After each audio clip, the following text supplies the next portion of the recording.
কি মনে পড়ে আমার কথা? সে যে ৭১-এর স্বাধীনতা যুদ্ধ,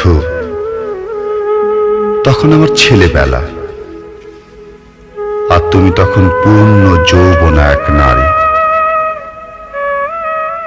বাঁধনহারা স্রোতস্বিনী বুকে কি এক আবেগে জড়িয়ে ধরে আমায় শোনাতে মুক্তিযুদ্ধের গল্প। তখন ৭১-এর বয়স কেবল মাত্র ৩ মাস। তোমাকে আমার ভীষণ মনে পড়ে।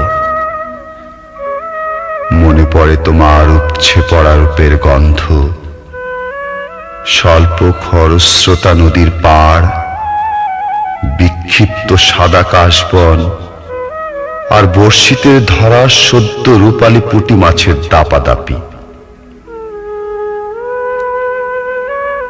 ভীষণ কিছু একটা পাওয়ার আনন্দে তোমার উজ্জ্বল মুখ, আর হঠাৎ শত্রুর বোমা ফাটা শব্দে থেমে যাওয়া আমার অনাবিল আনন্দ মুখ গুঁজে পড়ে থাকতো তোমার নরম বুকে।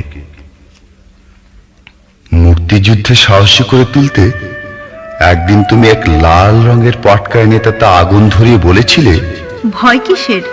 দেখ দেখি, তোর দিদি মেয়ে মানুষ হয়েও যদি ভয় না করে, আর তুই তো ছেলে, তোকে সাহসী হতে হবে, হতে হবে যোদ্ধা।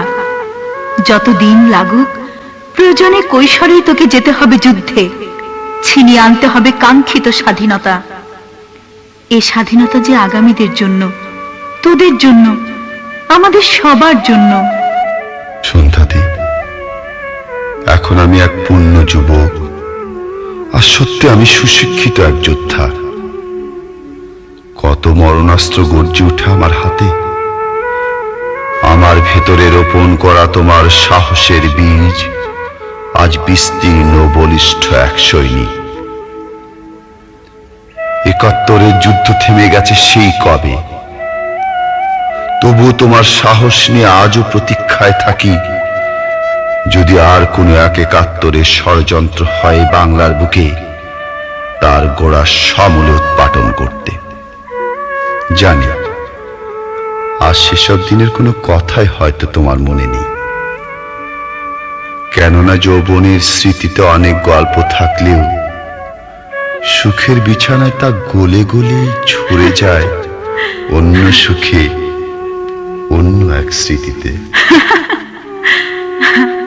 অথচ ছেলেবেলা আর তার সদা জাগ্রত স্মৃতির মুখ যেন মায়ের পবিত্র মুখের মতন।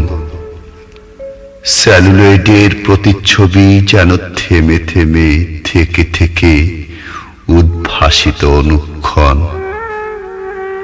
সন্ধ্যাদি, তোমাকে দেখতে বড্ড ইচ্ছে করে।